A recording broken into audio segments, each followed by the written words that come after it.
도움이 되는 정보 트렌드 라디오입니다. 오늘은 2023년 기초연금 감액 없이 모두 받으려면 부동산, 월급, 현금, 금융재산 얼마까지 가능할까요? 라는 질문을 해주셔서 이 부분을 자세히 설명드리고자 하는데요. 먼저 현재 2022년 10월 기준으로 2023년 기초연금 선정 기준액은 아직 발표가 되지 않았으나 2012년 기준보다는 높아질 것으로 예상되기 때문에 2012년 기준으로 설명을 드릴 수가 있고요. 2023년 선정 기준액은 대략 연말쯤 발표가 되기 때문에 발표가 되면 바로 반영을 해서 말씀드리도록 하겠습니다. 구독, 좋아요 해주시면 좋으실 듯 하고요.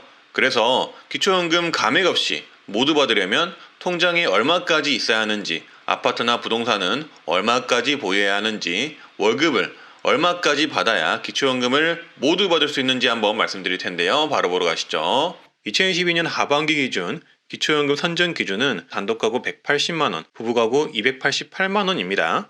따라서 개인별 소득 인정액이 보이시는 이 금액 이하여야만 기초연금을 받을 수 있다는 것입니다. 여기서 개인별 소득 인정액은 내 부동산, 금융재산, 소득, 자동차 등 다양한 소득과 재산을 반영하여 계산한 금액을 의미한다고 보시면 됩니다. 무튼 이런 내 소득 인정액이 말씀드린 선정 기준액 이하여야 받을 수 있다는 점 알고 계시면 좋고요. 그리고 또 아셔야 할 내용은 소득 역전 방지 감액 내용입니다. 내 소득 인정액이 선정 기준액 이하이면 기초연금 지급은 되지만 그렇다고 모두 지급되는 것은 아니고요. 선정 기준액에 가까울수록 차감이 되는데요. 예를 들어 내 소득 인정액이 단독가구 170만원이면 10만원을 받게 되는 거고 160만원이면 20만원을 받게 됩니다. 따라서 이렇게 감액이 되어서 지급되는 정책이 바로 소득 역전 방지 감액 정책 내용입니다. 그래서 기초연금 단독가구 30만 7,500원과 부부가구 49만 2천원을 감액 없이 모두 받으려면 이 정도 소득 인정액 이하여야 하는데요. 단독가구는 149만 2,500원 이하, 부부가구는 237만 1,000원 이하여야 합니다. 그래서 이 금액보다 내 소득 인정액이 초과가 된다면 초과한 만큼 기초연금은 감액이 된다. 이렇게 보시면 되겠습니다. 그래서 이 소득 인정액을 환산을 했을 때 부동산, 재산, 현금, 소득 등은 얼마까지 있어야 기초연금을 받을 수 있는지 계산해보면 알 수가 있는데요. 그래서 만약 근로소득이 있으시다면 얼마까지 기초연금을 받을 수 있는지 알아보도록 하겠습니다. 근로소득은 기본공제 103만원이 들어가고요. 추가공제 30%가 들어갑니다. 따라서 기초연금 선정 기준액 180만원 기준으로 기초연금 수급 가능 근로소득은 단독가구 360만원 이하, 부부가구 514만원 이하이셔야 기초연금 수급이 가능하고요. 감액 없이 모두 100%를 받으려면 단독가구 300만원 이하, 부부가구 441만원 이하여야 합니다. 주의하셔야 할 점은 부동산이나 금융 등 재산 부분을 제외한 소득만 있었을 때의 기준이라는 점 참고를 해주시고요. 여기서 근로소득에는 일용소득과 공공일자리 소득은 제외가 되는데요. 일용 근로소득은 3개월 미만 근로를 하셨거나 건설공사 종사자, 하역, 항만 작업 종사자는 제외가 되고 공공일자리 소득인 노인일자리 사업, 장애인 일자리 사업, 자활근로 그리고 공공근로 등은 제외가 됩니다. 따라서 이런 근로소득이 포함이 되는 분들은 매일매일 출근을 하시면서 월급을 받으시는 상시 근로자분들만 포함이 되고요. 이 상시 근로자의 경우는 3개월 이상 지속적으로 계속적으로 고용이 되셔서 월급을 매월 받는 분들을 말을 합니다. 따라서 이 부분 주의해 주시면 됩니다. 그러면 부동산의 경우, 즉 집값의 경우 얼마까지 기초연금을 받을 수가 있을까요? 제가 그래서 이 부분 계산을 해봤습니다. 일단 부동산은 집값을 포함한 토지, 건물 등을 모두 말하고요. 이런 모든 부동산 재산을 합산해 기초연금 소득 인정의 산정식에 의해 계산을 해보면 되는데요. 일단 기초연금 계산을 할 때 부동산은 시가표준액을 기준으로 반영을 한다는 점 참고해 주시고요. 여기에 부동산에 대한 지역별 기본공제, 즉 감액을 해주는데요. 도시별로 다릅니다. 대도시 특례시는 1억 3,500만원, 중소도시는 8,500만원, 농어촌은 7,250만원을 부동산 재산에서 감액을 해줍니다. 여기서 특례시는 수원, 용인, 고양, 창원시를 의미합니다. 그래서 기초연금 선정 기준액에 적합한 재산 기준은 이런데요.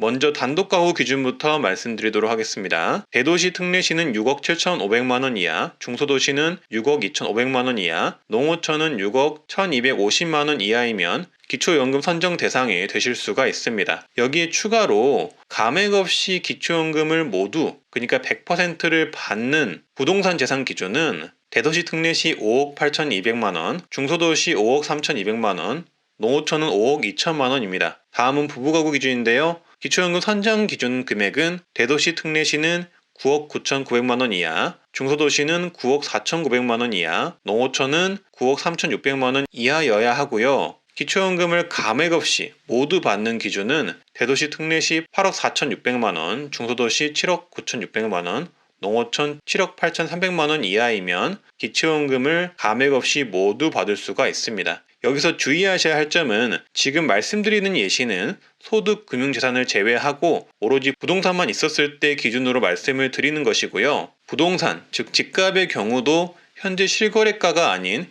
시가표준액이라는 것도 같이 참고하시면 되겠습니다. 또한 시가표준액은 실제 거래가보다 훨씬 더 낮게 산정이 된다는 점도 참고해 주시고요. 그리고 내 집의 시가표준액을 확인하는 방법은 부동산 공시가격 알림이 사이트에서 쉽게 아실 수가 있습니다. 제가 말씀드렸다시피 알기 쉽게 집값이라고 예를 들었지만 토지, 건물 등의 부동산을 가지고 계신 분이라면은 가지고 계신 부동산을 모두 합산하여서 계산을 하셔야 합니다. 그리고 지역별 기본공제는 부동산별로 이 지역별 기본공제를 개별적으로 적용하는 게 아니라 시가표준액을 합산한 후 딱 한 번만 공제가 되니 이 부분도 참고해 주시면 되겠습니다. 즉 모든 부동산을 합쳐서 한 번만 적용해준다 이 말입니다. 네, 그러면 금융재산, 그러니까 통장에 얼마까지 있어야 이 기초연금을 받을 수가 있을까요?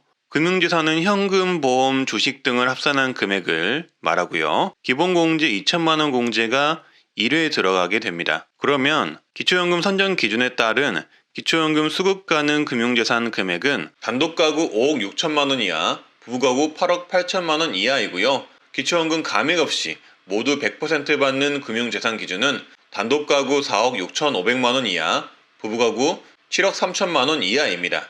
여기서 주의하실 점은 부동산 소득이 없이 오로지 금융재산만 있을 때의 기준이라는 점 참고를 해주시고요.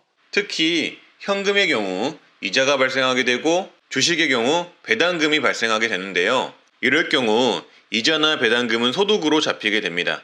따라서 이자나 배당금이 발생해 소득으로 잡힐 경우 앞서 말씀드린 금융재산 기준보다는 훨씬 더 적은 금액을 보유해야 한다는 점 말씀드리고요. 이 금융재산의 반영 기준은 입출금 통장 예금은 최근 3개월 평균 잔액을 금융재산으로 반영을 하고 정기예금 적금 등은 총 납입액을 반영을 합니다. 그리고 주식은 조사 당시 최종 가액을 반영을 합니다. 또한 보험금은 해지 환급금 기준으로 금융재산에 반영을 합니다. 네, 오늘은 이렇게 기초연금 감액 없이 모두 받으려면 부동산 월급 현금 얼마까지여야 가능할까요? 라는 질문에 관련 내용 말씀드려 봤는데요. 조금이라도 도움이 되셨으면 좋겠고요. 무엇보다도 건강 우선 챙기시고 언제나 행복한 하루 되시길 바라겠습니다. 감사합니다.